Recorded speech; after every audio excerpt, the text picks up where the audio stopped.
Is it worth passing on a tradition of passing away in style? In Ghana, the art of coffin making is a big deal. Now let's find out how it is to make a living with the dead.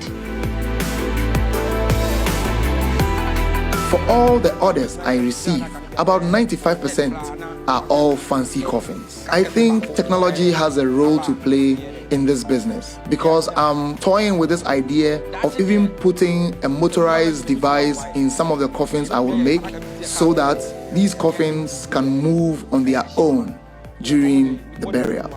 And this is a concept that I am feverishly working towards. For me, I'm excited because this is going to be something that will revolutionize the space. Before we find out why Douglas Tego decided to make a living from coffins, let's find out how they are made in the first place. Making a fantasy coffin can take up to 2 weeks. Other complex designs can take up to a month. I often approach my work by starting with a freehand sketch of the design. Also, I surf the internet to get designs, then I begin to fabricate my wood one after the other to follow the intended design layout. Finally, I ensure that no nails show on the surface of the coffin. Then I get a sign writer to complete the work with the appropriate inscriptions if necessary.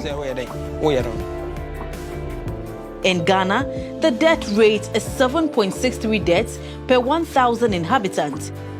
For funeral celebrations, their scale is determined by the social rank of the deceased, sometimes costing a year's salary.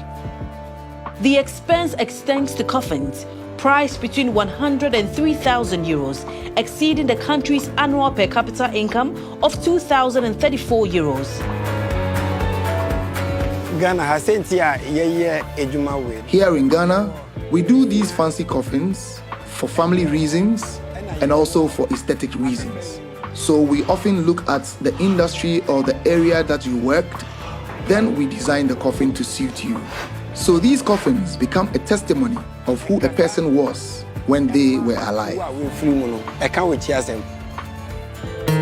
The tradition of fantasy coffin crafting in Ghana, initiated by Ataoko and Seth Kanikwe in the mid-1940s, has evolved with artists like Kujo Afutu and Hansen Ijare. How do they carry on the legacy? Mainly, there are about 3 types of fantasy coffin.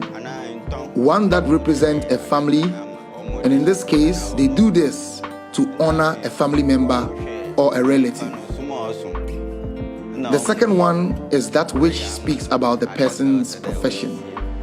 Then the third is one that people do just for beauty's sake. Just a few corners from Hansen's coffin house, Kujo Afutu makes his artistic coffins too. What makes him a key figure in passing on this tradition? First, in times past, our work could delay because of the paint. It takes days to dry up. But now, we actually use auto base and other paints that are used for cars. Just in a couple of hours, it dries up. Then you can quickly put your finishing touches to your coffin.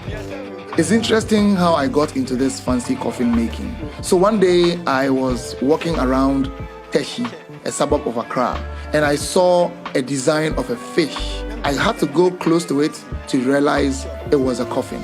And I was really fascinated. So it drove a strong desire in me to start learning how to make these coffins. It wasn't really for the money. It was just to do something fancy that will let people get talking.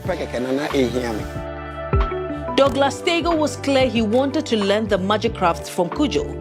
After being an apprentice and serving under him for a year, he now established his own workshop. How does the young coffin maker contribute to the ongoing continuity of this unique art form? I started working in building construction, but my mother didn't like my job, encouraged me to rather learn carpentry and specialize in coffin making. So I did. Later, when my mother died, my brothers suggested that I should display my mother's coffin outside. To them, this could serve as a form of advertisement that will attract customers to me. My mother was a cook, so I created a coffin that resembled banku, which was the food most people like. My mother's food was known as affordable, so I made an inscription of that on the coffin. Lots of people started placing orders for me.